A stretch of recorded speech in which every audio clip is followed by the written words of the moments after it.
Republicans are having the tables turned on them at the hearings that are taking place on Capitol Hill. Democrats aggressively going on the offense, appealing to the truth, appealing to humanity, appealing to the true values of our Constitution against Trump and his ICE Gestapo and his MAGA sycophants and stooges. Let me show you what went down when Democrats turned this hearing by MAGA Republicans, where MAGA Republicans were trying to spread their propaganda. Democrats turned the tables and basically turned this into a pro-democracy hearing. Let me show you what went down when Democratic Congresswoman Jasmine Crockett was her time to speak. Watch what goes down here. Play this clip. It is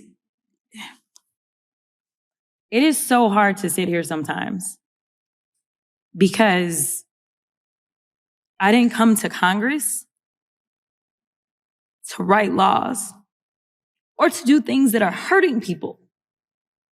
I'm just asking if there's any decency or heart or courage on that side of the aisle. The fact that a woman was killed, she was shot in her head, and y'all are pretending like nothing happened. I remember when Charlie Kirk got killed. Do you remember what our response was? Our response wasn't to sit there and pretend like it was okay. Is it okay because you have a badge? Because the last time I checked, allegedly no one is above the law. Can y'all not just have a little bit of courage and humanity? A child.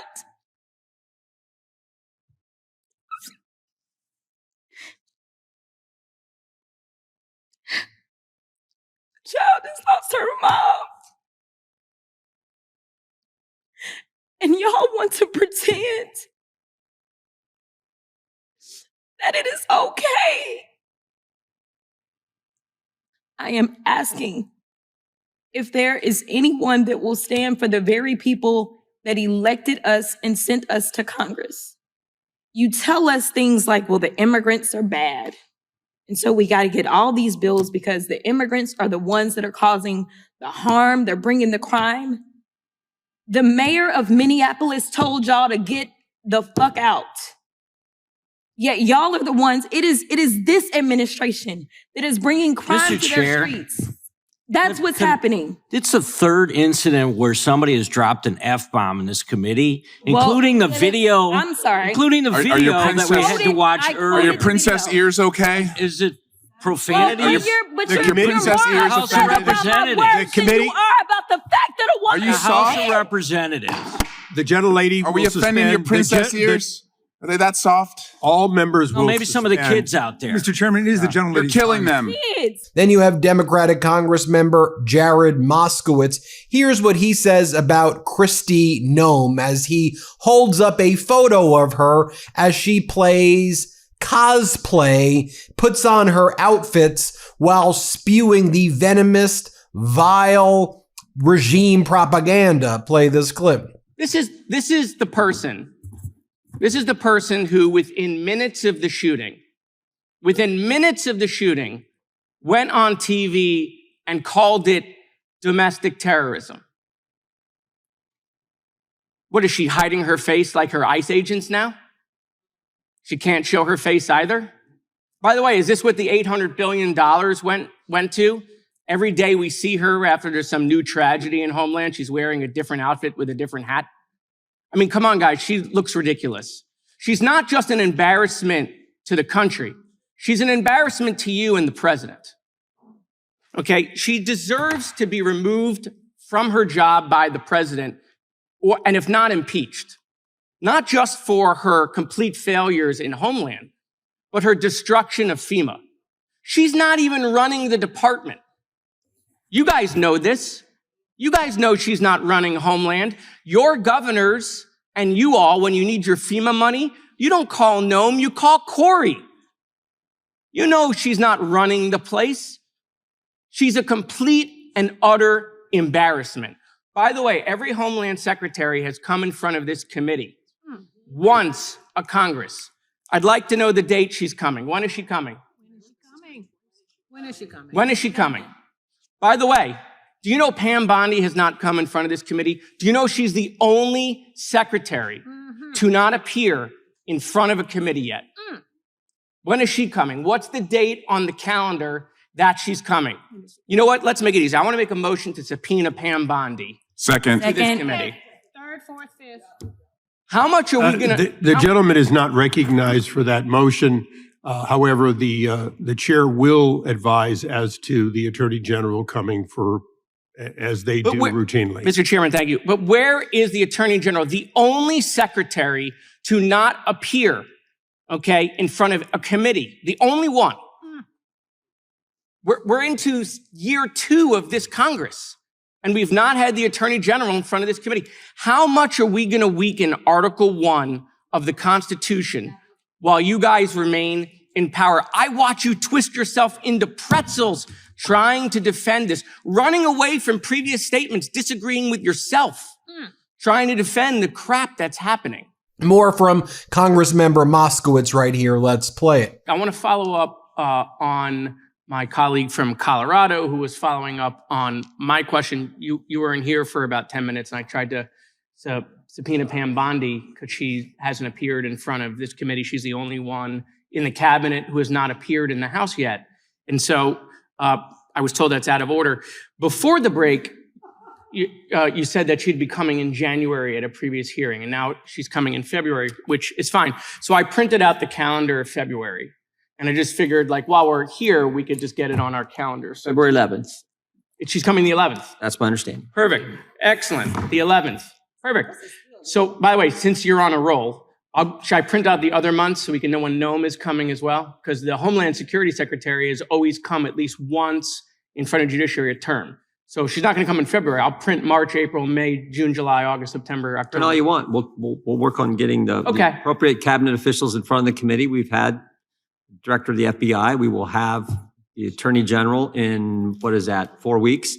We will do our oversight like we're supposed to do our oversight. All right. Thank you, Mr. Chairman. Appreciate it. I didn't expect to get that answer. I was going to go a lot longer. But you saw the calendar and you just spit out the 11th. When Mr. Neguse asked earlier, I knew it was early February. I just didn't know which day. We've been negotiating with when we can make it work. Their schedule, our schedule, when we're in hearings, when you're not shutting down the government. Now I know the key. Now we know it's the 11th. Now I know the key how to get stuff out of you. I just got to whip out a calendar and all of a sudden. Whip out a calendar, put a yellow tie on it. Will the gentleman yield?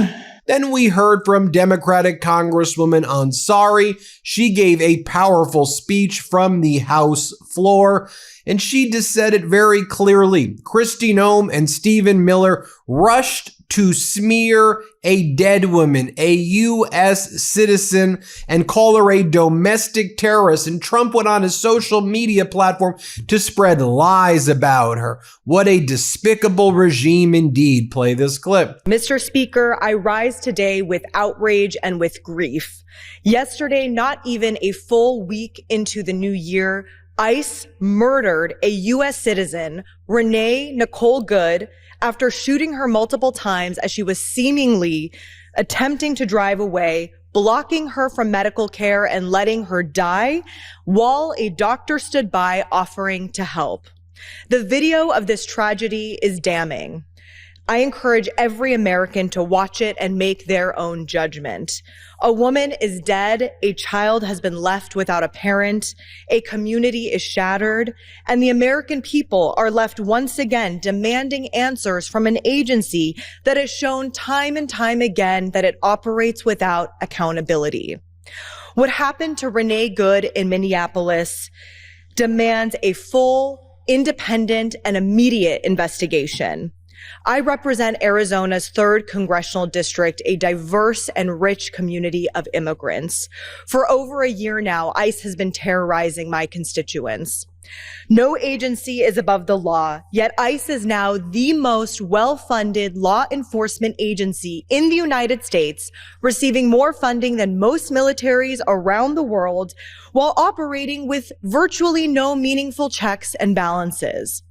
In the immediate aftermath of Renee Good's death, the Trump administration did what it does best. It lied. Kristi Noem and Stephen Miller rushed to smear a dead woman as a, quote, domestic terrorist, while Donald Trump took to Truth Social to gaslight the American people, asking them to deny their own eyes and accept his version of events instead. This is what authoritarianism looks like. This is what happens when the leader of a nation turns a federal agency into his personal paramilitary force against the civilian population of the United States. Donald Trump has weaponized ICE not to keep communities safe, but to terrorize them. And then we heard from Democratic Congress member Neguse, and, he was saying, look, the Trump regime is now vetoing a clean water bill for the people of Colorado. And the Trump regime every week is taking new retaliatory actions against Colorado. Why? Because Donald Trump wants Colorado to pardon an insurrectionist, a convicted felon who tried to help Donald Trump overthrow the 2020 election. So now he rips away clean water funding, childcare services, Medicare services, essential services for the people of Colorado. Let's play this clip. I support this bill for many reasons. I support it for the reasons that were articulated by the sponsor, my colleague from Colorado, Ms. Boebert, by the ranking member, and by the chairman. I think they have ably explained why this water infrastructure project for southeastern Colorado is so critical, a project 60 years in the making. I support it because, as was noted, there are no cogent issues with this bill, as were purportedly articulated in the veto message from President Trump. Far from it. This bill will cost taxpayers virtually nothing, as was referenced, and it makes good on a promise to the people of rural Colorado. I support the bill because I believe that the people of Otero County and Bent County and Crowley County deserve access to clean water, just as every citizen of the great state that I serve and that Ms. Boebert serves, that Mr. Hurd serves, and my other colleagues in the Colorado congressional delegation deserve. I think what's perhaps missing from this debate, and it's important for us to level with the American people, is why are we here? Why, despite all of the reasons that this bill makes a whole lot of sense, why, despite the fact that this bill passed unanimously in the House and in the Senate, Mr. Speaker, why did the president veto this bill? We are here, unfortunately, profoundly, because the president has declared war on our state.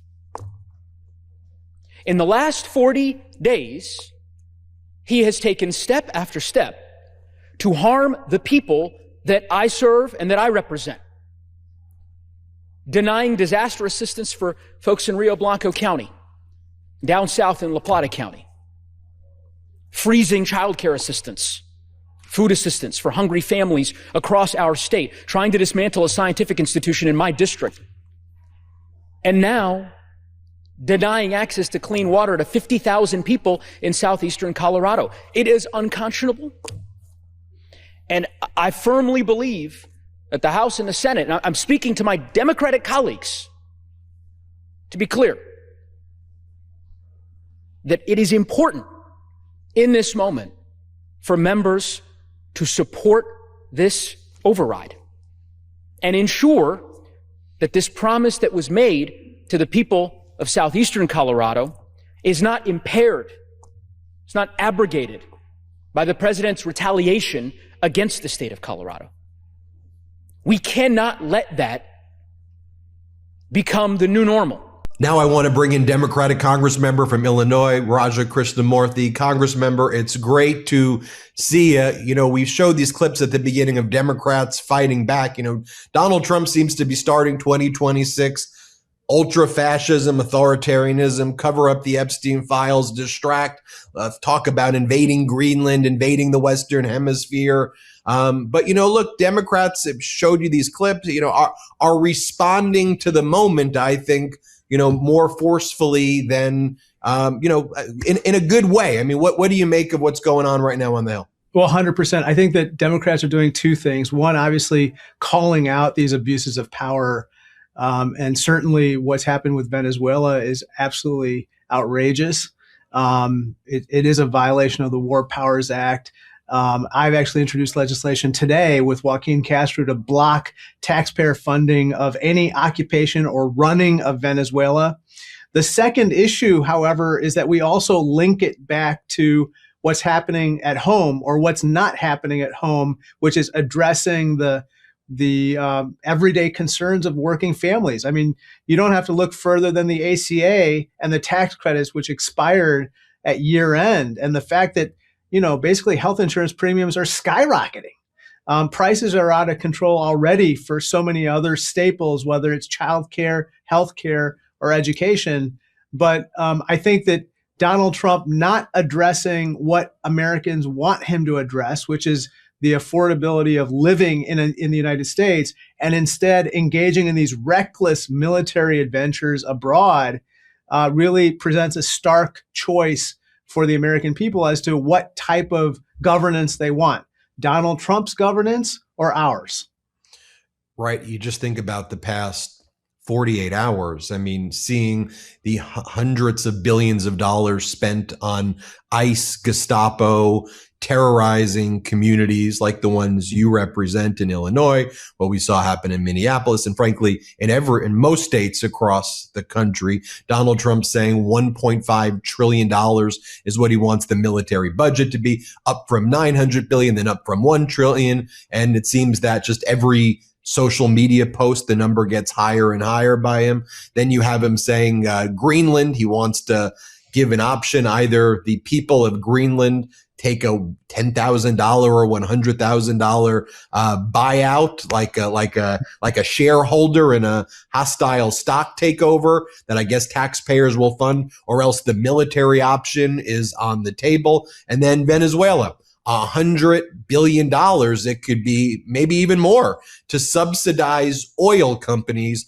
to go into Venezuela. And there may need to be troops on the ground, boots on the ground, to provide those oil companies with the assurances, because Trump's propped up an authoritarian. Now, don't get me started on $40 billion in Argentina. Like, what the hell is happening to, that's why I think your piece of legislation is so important. And I think Democrats are on the right political side, but more importantly than that, are on the right moral side, because the American people are like, what are you doing? 100%. And my legislation is called the NOVA Act, No Occupation of Venezuela Act. And that's with Joaquin Castro. It's just common sense. And obviously today, the War Powers Act resolution came before the Senate. It actually passed with bipartisan support. I think a similar resolution will come before the House and pass with bipartisan support. Look, I think that it's not just Democrats. It's not just us who are worried about the direction of our country and the way that Donald Trump is ruling our country. It's everybody. And I think that you don't have to be a business that is declaring bankruptcy because of the tariff chaos, or a working family that just lost its health insurance because the premium skyrocketed when the ACA tax credits expired. We're talking about everybody feeling the pinch of an economy that's not working for them. And when that happens, I think we all have to unite and make sure that we have a government that's accountable to the people, that's working for working families, that's trying to uplift them economically, and that abides by the rule of law. And that's not too much to ask, Ben. And then the way the Trump regime behaves with all of these things. I mean, when they describe Venezuela as a law enforcement operation, it's like Putin referring to invading Ukraine as their special operation, when immediately after people see the video of what took place in Minneapolis, where Renee Nicole Macklin Good is shot in the face. She's murdered by this ICE. We saw what happened, but anyone in a governance position though would say, let an investigation play out. We'll get you all of the facts. We'll be transparent. The Trump regime says that she was a domestic terrorist who used her vehicle as part of an act of terrorism. It's like, what are you we've all seen the video. It's talking enough. What are you I'm sorry to interrupt. What are you that is complete utter nonsense. It's outrageous.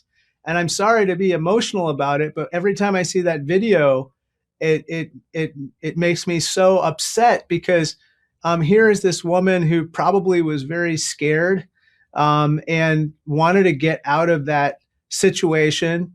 And instead, an ICE agent stands in front of her windshield and shoots her in the face.